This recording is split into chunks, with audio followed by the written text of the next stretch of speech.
CBS Radio Mystery Theater presents...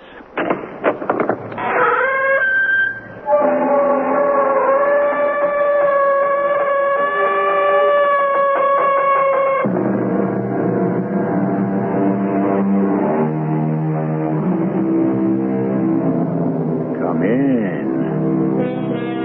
Welcome. I'm E.G. Marshall. A little work, a little play, a sunbeam in a winter's day.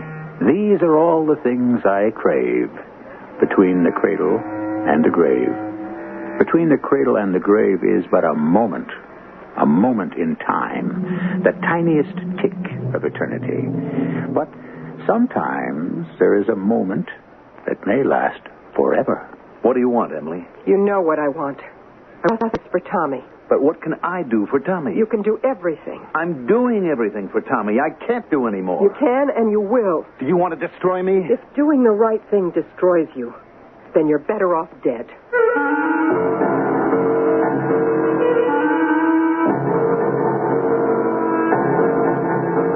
Our mystery drama, Guilty Secret, was written especially for the Mystery Theater by Sam Dan and stars Mandel Kramer. It is sponsored in part by Contact, the 12-hour cold capsule, and Greyhound Package Express. I'll be back shortly with Act One.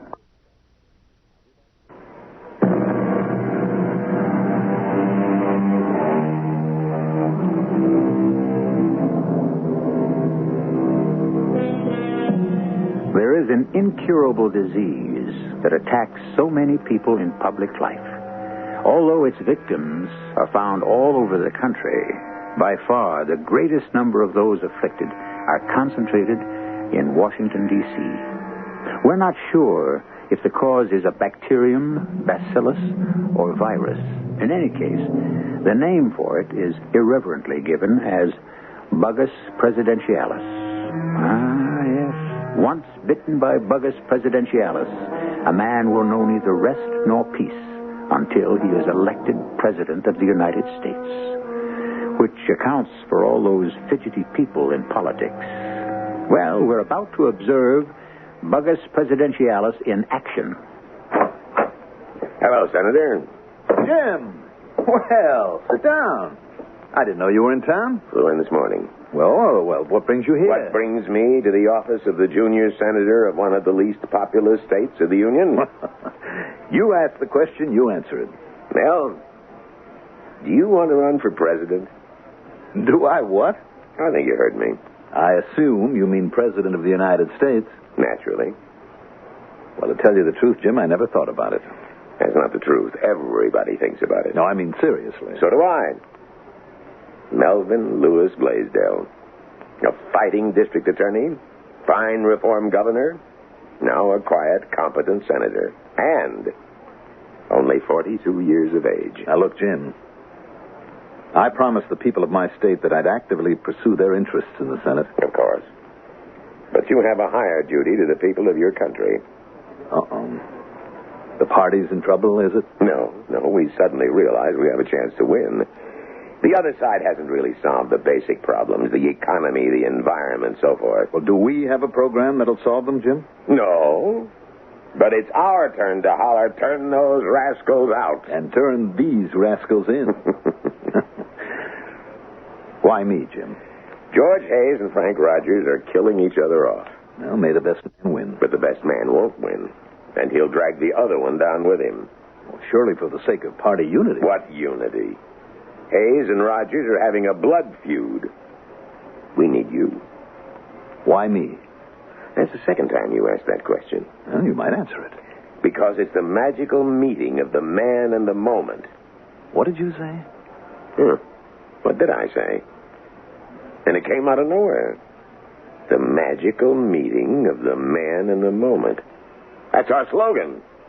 But what does it mean, Jim? Oh, does it matter, Mel? You're a fresh face, a youthful face.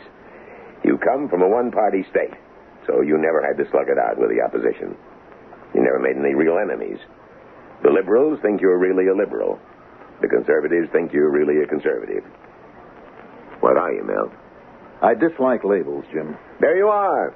Everybody's friend. But it's too late. Why is it too late? Half the primaries are already over. They proved absolutely nothing. We've still got 5 of the big ones ready and waiting. But why me, Jim? You know, I think that'll look good on your tombstone. Look, sure, I want it. I've been bitten by the bug. You know how long ago when I first got into politics? And you know when that was? In 3rd grade when I ran for milk monitor. Well, I started in kindergarten. But you're going to make it, Mel. Well, I want to prepare for it. I want to build up a record in the Senate first. You're ready now. It's the magical meeting of the so on and so forth, whatever it was I said before. We're tired. We, the people, are tired of the same machine-made candidates. And I tell you, Mel, there's a groundswell out there for a true man of the people. There is? Letters to the newspapers inquiring about this quiet but dedicated Senator Blaisdell. I haven't read any. You will. Jim, how do you know that I'll be able... Mel, we've had a few private polls taken. And your name headed the list. So, Mr. Abu Ben Adam, that's how it is. I wonder if I'm really qualified. No humility is wasted on me. Do you really think I can get the nomination? I know you can. And you're the one who can win. Mr. Independent, the unbossed candidate. It's the people who nominated you, Mel, all over the country, the plain, ordinary, everyday people. They formed the clubs. They went out and rang the doorbells. Which reminds me, Jim. Money. Don't worry about money. Funny. The time comes when you least expect it. Do you want to talk it over with Laura? Laura? That's the name of Senator Thompson's wife. Oh, yes. Yours is, wait, don't tell me. Gloria. Yes. And she's an asset. Pretty enough to turn on the men, and not so beautiful that she turns off the ladies. And those 4 good-looking kids of yours. Oh, 3, Jim. Well, they're good-looking. I have to see about getting the groundswell started. Those are the hardest to arrange, the spontaneous ones. We'll do it, Mel Blaisdell. His only debt is to the folks who voted for him. Also to those who didn't. Was there ever a man more generous in victory? And we'll talk more later in the day. I got a million wheels to set in motion. Jim, I can't believe it. Believe it. I wonder if I'll be able to sleep tonight. That's one of the things you'll have to give up. I'll check with you later. So long, Mel. Congratulations. Thanks, Jim. Don't thank me. Thank the people. Oh, Yes, Jim. there's just one thing. What's that? It's something we have to talk about just one time, and then we can forget it. Yes? Mel, I want you to tell me there won't be any surprises. Surprises? Let's say a week before Election Day, the other side won't be able to come out with a surprise. A surprise? A surprise we couldn't recover from, like, they have found absolute proof that you were actually Jack the Ripper. What?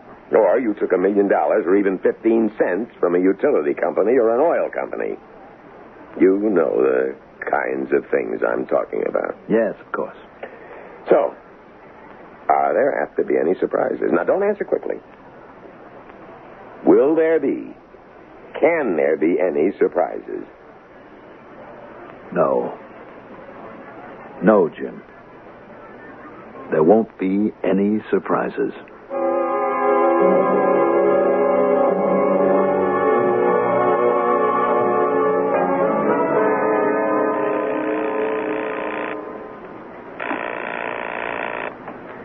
Roanoke Street Library, Miss Hawkins. Hello? Emily? Yes, Emily, it's... I know.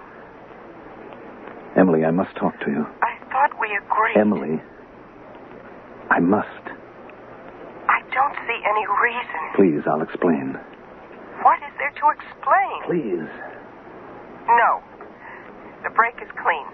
It's final. Please, Emily, you must talk to me. There is no point. Emily, I must talk to you for only 5 minutes. Just 5 minutes. Now, you know that place along Route I-95?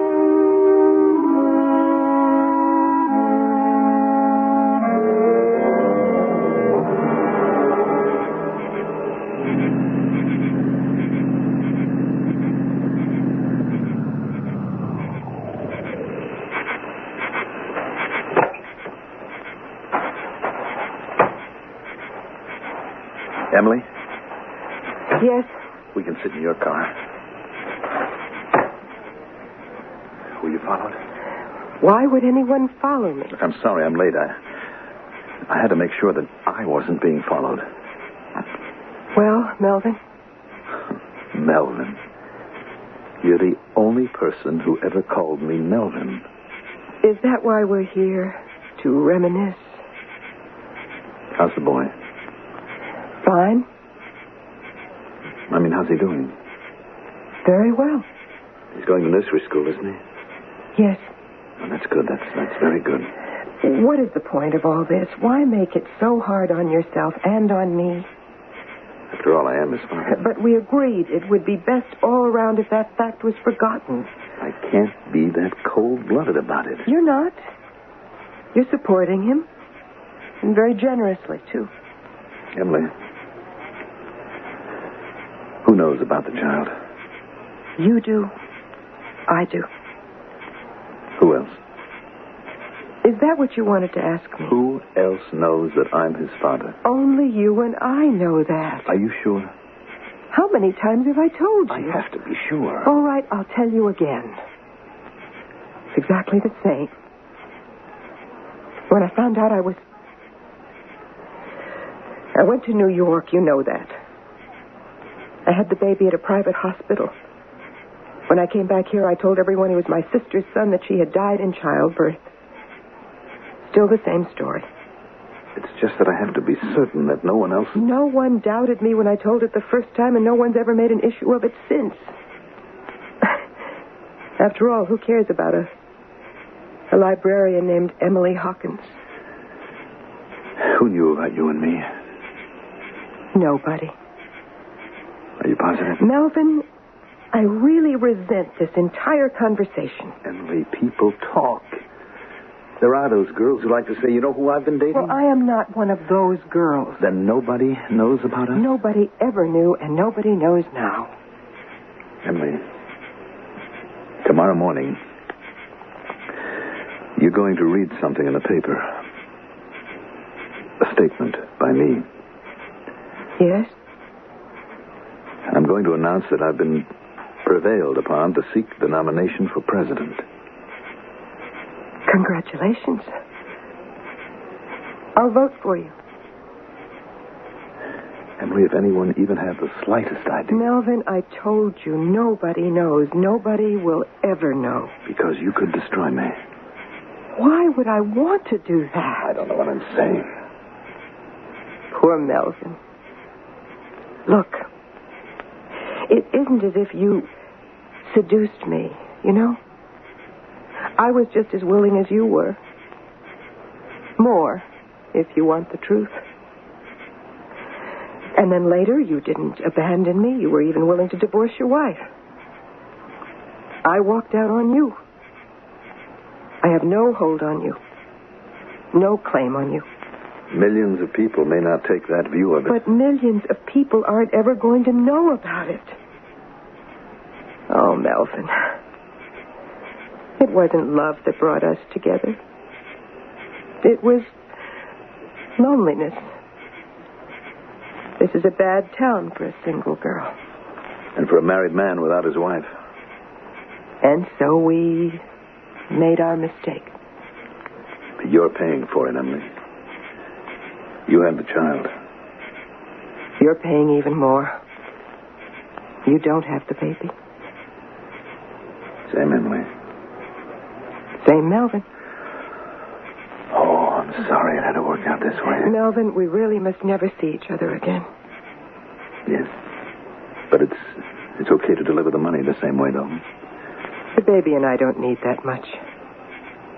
Goodbye, Melvin. Emily, I'm so ashamed of myself. For what? For the way I panicked. You know what I thought? Tell me. I had a crazy idea that you would try to blackmail me. Melvin. It's the spot that I've been placed in. You can't imagine the crazy things it does to you. And this is only the beginning. No, I'm all right now. You and I are a closed book, Melvin. Yes. I'd like to kiss you goodbye for old time's sake. Better not, Melvin. You might open the book. And how many pages are there in that book? Certainly a great many interesting ones have already been turned. And what lies ahead? Surprises? We thought there aren't supposed to be any. Not much. Well, it's only a short while till Act 2. Power, said Lord Acton, tends to corrupt. No doubt.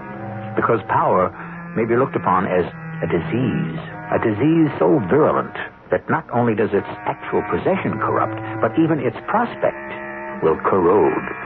The mere idea of power changes all the senses in the human body. Most important, it sharpens the eye. Oh, not the eyes in the head, but the eyes in the ego. We're listening to a political speech.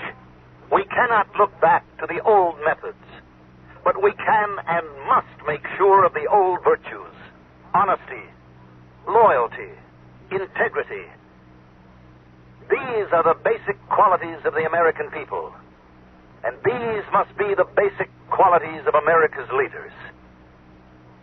Thank you.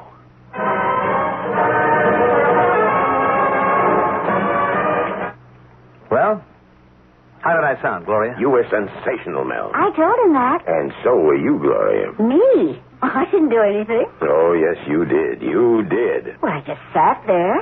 That is an art and a science. To just sit on a platform? To sit there and look adoringly at your husband. Well, I do adore him. And what do we see on your face? Well, I don't know.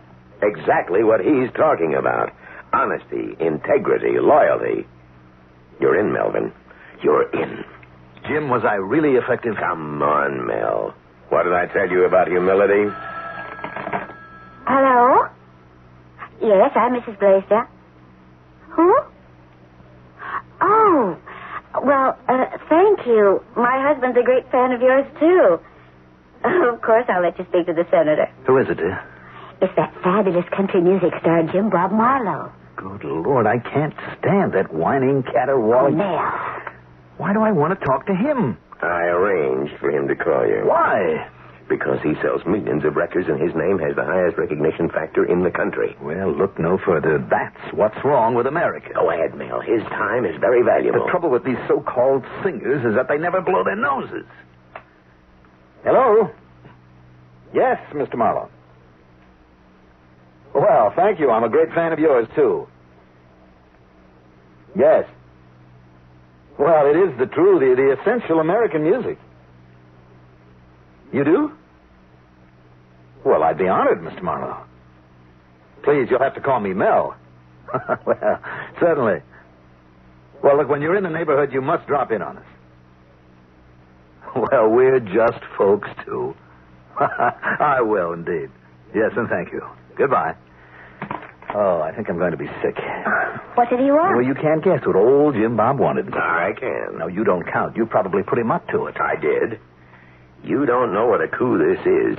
He wants to be MC at the inaugural ball, and that's cheap enough for what he's going to do. What is he going to do? He's going to write the theme song of the campaign. The magical meeting of the man and the moment. Well, I think that's marvelous. Can you imagine him whining that all over the country? Oh, darling, you're just going to have to pretend you love it. Jim, I want to tell you about Mel. He means what he says.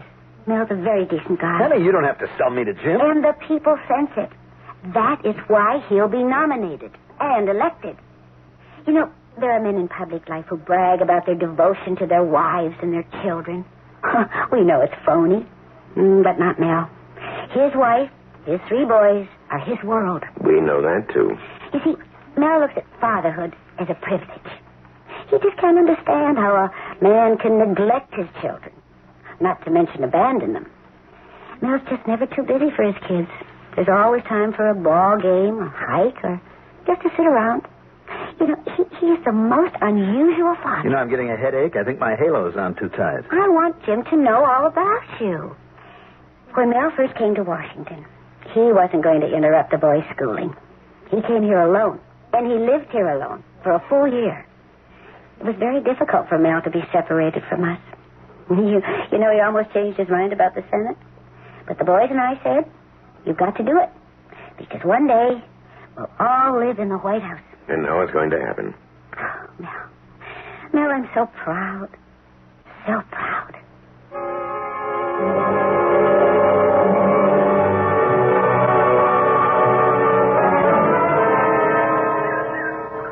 Oh, my goodness. You must be Senator Blaisdell. Well, you are, aren't you? Yes?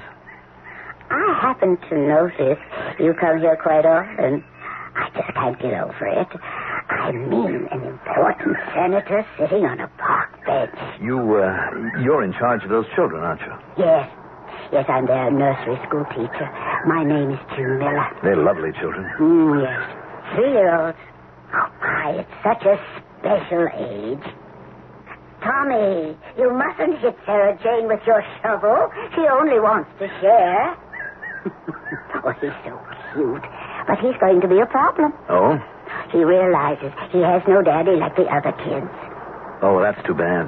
Tommy Hawkins. Yes, he's an orphan. He was adopted by his aunt. A lovely woman. She's a librarian. Oh, Senator, I know you're going to win. He has such blonde hair and such blue eyes. Do you know why? And that smile. Because you just sit here on a bench like everyone else. That smile can break your heart. And just talk about ordinary, everyday things. But, Senator, is something wrong? Oh, No, I just have something in my eye. Oh, well, is it here? Oh, we have such terrible smog. Yes, that's right. Let it here. It'll wash itself out.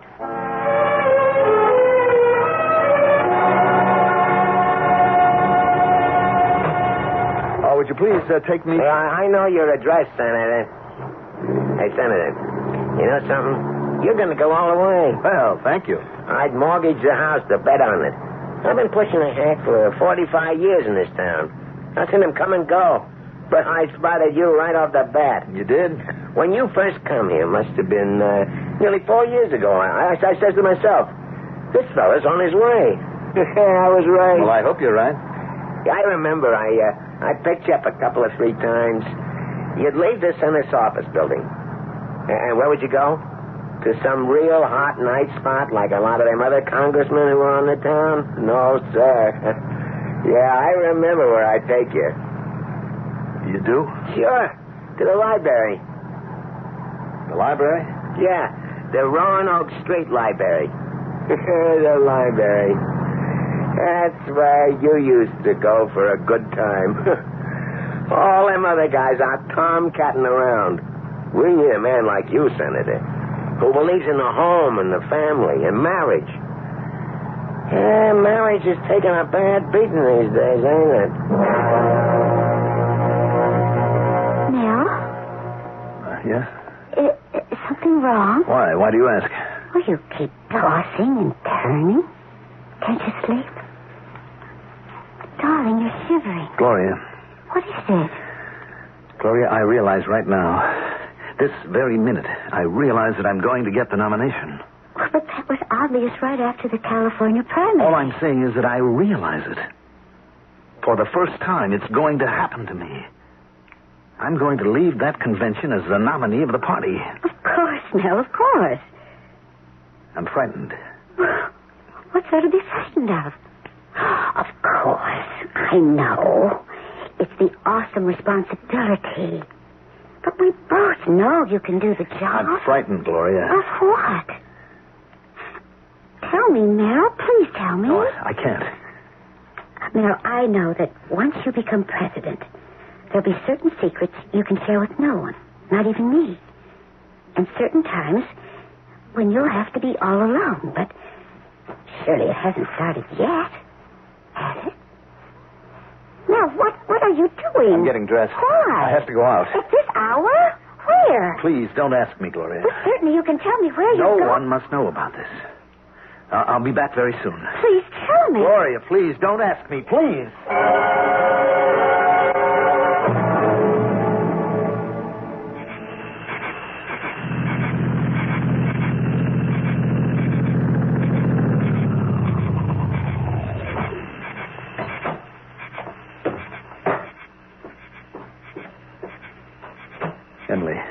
Melvin, you know we can't meet each other anymore. I know. Even this now, tonight. It could be a disaster for you. Emily, what am I going to do? About what? About us.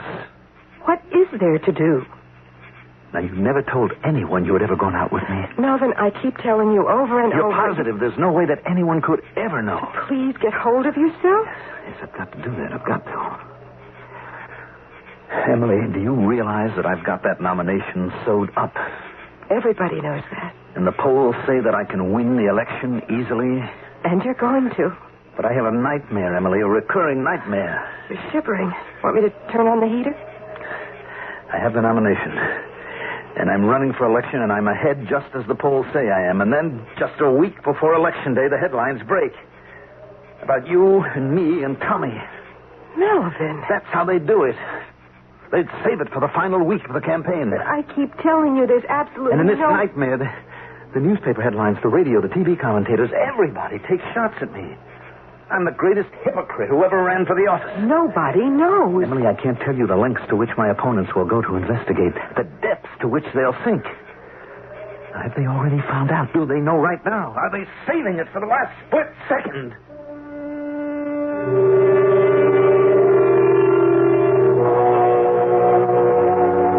Well, are they?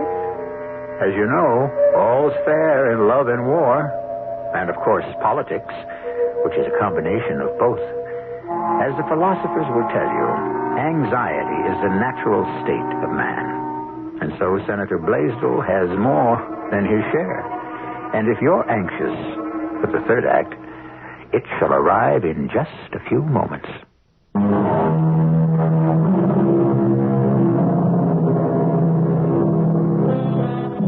Is it a mushroom or a toadstool? Is the bite of the snake harmless or fatal? Are there sharks in that beautiful lagoon? In the final analysis, the definitive answer can only be supplied by the one who tastes, the one who is bitten, or the one who swims. This may be finding out the hard way, but what other way is there to truly acquire wisdom? Emily, I don't know what to do. What is there that you can do? Step aside. How could you do that? I can simply say I changed my mind about seeking the office. Your career would be over. If the other side knows about us, my career's over anyway. But you can't be sure that they know. I can't be sure of anything. All I have is doubt and fear. I don't know what to think. Emily, there's no way for anyone to know, is there? You keep asking and asking. I'm sure. You don't sound because sure. You keep hammering at me. Oh, I'm sorry, Emily. I just keep reviewing every moment. I don't see what... I walked into the library that evening. We never saw each other before. All started when I asked you about a book. No one was close enough to overhear. I don't know what got into me. What even made me ask? I just couldn't help myself. And I couldn't either. We never went anywhere, not to your place or to mine, not even to a motel, so there's no desk clerk who might remember. We just meet here. Like high school kids. Never even went to a restaurant. He'd bring dinner here. Chinese food. Pizza. And we'd spend the evening off the side of the road, hidden by the trees. Yeah. In the friendly darkness. So, we were never seen anywhere together. I know. Melvin, what is it? You're safe. Oh, Emily, it's just the pressure. But you're asking for a job that places more pressure on a man than any other position in the world. I know that. Then maybe... Yes? Melvin, you have the intelligence and the understanding to withstand pressure. I know. But I have a guilty secret. Why is it guilty? And for that matter, why must it be kept secret? What are you saying? Do you mean that you No, never. It's for you to acknowledge this child. I can't do that. Maybe that's what's bothering you. I'd lose the election. Then you have to decide. Either withdraw or just put it out of your mind. Yes, I know. And this is the last time we will ever see each other. we approach the convention, the conviction is growing that Senator Melvin Lewis Blaisdell is the choice. Perhaps this is truly the magical meeting of the man and the moment. Daily, he seems to be gaining in stature. He manifests a coolness, a calmness, a confidence. As you can see, Mel, you've got the media nicely in hand. Mel? What? What did you say? What is what I wanted to ask you? I don't understand. Every now and then you seem to get a look on your face. What does it signify? A look? It's either worried or thoughtful. I don't know which. Oh, I'm not aware of it? Gloria is concerned. She spoke to me. You seem to be having bad dreams. What do you dream about? I don't remember. Last week, she said you got dressed in the middle of the night and went out. Where'd you go? Nowhere. Scared? Sure. Well, that's only natural. You'll feel better soon. School's over in a couple more days, and you'll be able to have the kids campaign with you. I know. I miss them. Being a good father is also good politics. They photograph great. You have 4 good-looking kids, real boys. What did you say? I said you had good-looking kids. How many did you say I had? I said... I said I had 4. Well... Why did you say I had 4 boys? I guess I just forgot. The last time, the day you wanted to know if I'd make the race, you also said I had 4. Well, Mel, I just don't remember half the time. Why did you say I had 4? Why are you so excited? What's wrong? Look, Jim, what is it you want? What do I want? Yes, all your life you've pulled the strings. You've been the power behind the party. You've always made things happen for other people. What do you want for yourself? I'm not sure I understand. I'm sorry. I guess I'm a little tired. I don't know what got into me. Well, don't worry about it. Everybody gets edgy, nervous. I've seen campaigns where nobody would talk to each other. Still, I had no right... No, think nothing of it. Just get yourself a good night's sleep. You said that was one of the things I'd have to give up. Remember?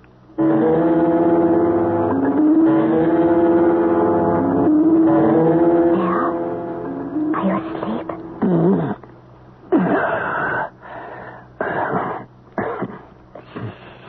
Go back to sleep. No. Taxi? No, I don't want a taxi. Yes, you do, Senator. I don't. You just don't want my taxi. You know why you don't want my taxi? Because I know where you're going. I'm not going anywhere. You're going to Roanoke Street. Why would I want to go to Roanoke Street? Because you want to go to the library. And why you want to go to the library? That pretty good-looking blonde behind the desk. I don't know what you're talking about. Oh, you're kidding. What do you want? What do you want? Mel. What do you want? What do you... Mel, wake up. What? Wake up. What? What does who want? Oh. No, nothing. Nothing. Mel, It's nothing. It's nothing, Gloria. Forget it. Don't worry about it. Just, please, let me go back to sleep. Hello, Senator. Remember me? Who are you? June Miller. I don't know anyone named June Miller. We met in the park. Remember? I don't remember. I remember. You sat in the park and looked at the children. I thought I'd know. Why does this busy, important senator come here to look at the children? Then I noticed you weren't looking at the children, but at a child. One child. I don't know what you're talking about. But I know what I am talking about. Why does he come here to look at that one little boy? That little Tommy Hawkins. What are you saying? And then I looked closely at you and closely at little Tommy. And you've got the same hair, the same eyes, the same face. he is your little... No. Do you deny him? What do you want? I know one thing. I don't want to be Mousy Jane Miller anymore. I don't want to waste my life tending a bunch of miserable brats. But I know it's worth a fortune. To whom do I sell it? Tell me. To whom? What do you want? Now. What do you want? Now. What do you want? Now, you've got to wake up. What do you... Now, you're having a nightmare. What? You kept shouting, what do you want? What? What does who want? And why? I don't remember. Tell me, Mel, tell me. I tell you, I don't remember. You're shouting at me. I'm sorry. I just can't talk about it. Ladies and gentlemen, we are here at Historic Convention Hall. The long trail for the nomination has come to an end. Tomorrow night, the party chooses its candidate. Earlier today, I taped an interview with Senator Blaisdell. Senator, they say you have the nomination in your pocket. Well, our chances look good. The experts say this has been perhaps the most skillfully managed campaign in history. Would you agree? Well, I don't know. I can't imagine how it was managed. It just grew. I say what I mean, and I mean what I say, and what you see is what there is. What you're saying is we won't be in for any surprises. No. No surprises. I'm here, Melvin. Here in my car. Emily, I told you we can't meet anymore. I had to see you. It's too dangerous. I have Secret Service men around me now. I don't care. What do you want? Tommy is your son, too. I know that. Your other boys, they'll live in the White House. Only if I'm elected. They'll be able to say their father is the president. But you're Tommy's father, too. I know that. But nobody else knows it. And it isn't fair. Emily, what can we do? You know what it means to be the son of the president. What can we do, Emily? I don't want my son to be cheated. What do you want? I don't know. I only know I don't want Tommy to be cheated. I've got to get out of here. Melvin, come back. Come back. I've got to get away. Get away from everybody. Get in, Mel. Jim, what are you doing? Want to get killed running along the highway at night? Get in. What are you doing? How's Emily? Emily? I know all about Emily. You knew? I always knew about Emily. That's why it slipped out. That's why you said 4 kids. What are you going to do, Jim? Remember a while ago you asked me what I wanted? Well, I always wanted to be president of the United States. But I don't have the looks, the personality. You knew about Emily. But I can be next best. The man who runs the president. I've got you in my pocket.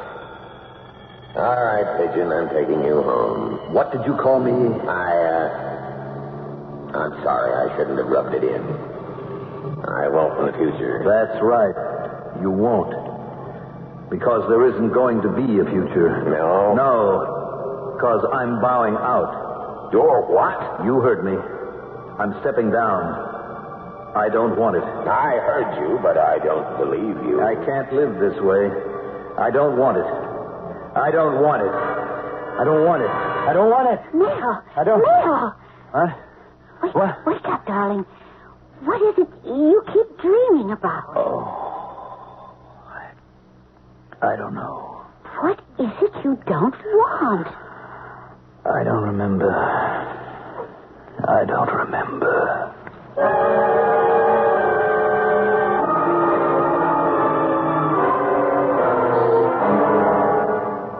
Jim, suppose I were to call it off right now. Call it off? Mel, why? Suppose I were to say that I'm afraid. Well, any man of sense would have to be afraid. Don't you want to be president? Mel? Yes. Yes, I do. How badly? How badly? That's funny. It's always put that way. How badly? Why not how goodly? It's not a time for jokes.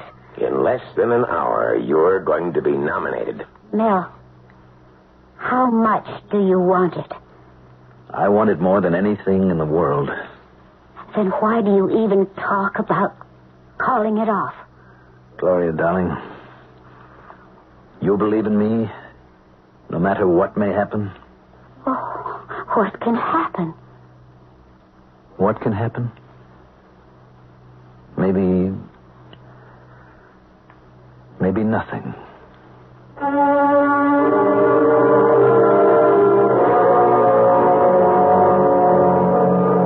Maybe nothing. And then again, well, every man and woman has a secret. And in the eyes of the world, it could be a guilty secret. And we live in a world of surprises. And if you wait just a few moments, I may be back with a surprise myself. The awful power of life and death is held by human hands. Human beings are strange creatures, which is why it is possible to write so many stories about them. We ourselves can be blamed for much of what happens. Don't we elevate our leaders because we think they're gods? And then when we discover they're as human as we are, don't we drag them down to the dust? We deal with human beings and all variations thereof right here, 7 times each week. Our cast included Mandel Kramer, Leon Janney, Evie Juster, and Terry Keane. The entire production is under the direction of Hyman Brown. This is E.G. Marshall inviting you to return to our Mystery Theater for another adventure in the macabre. Until next time, pleasant dreams.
You've been listening to the OTR Gold Network. Find more classic radio at otrgold.com.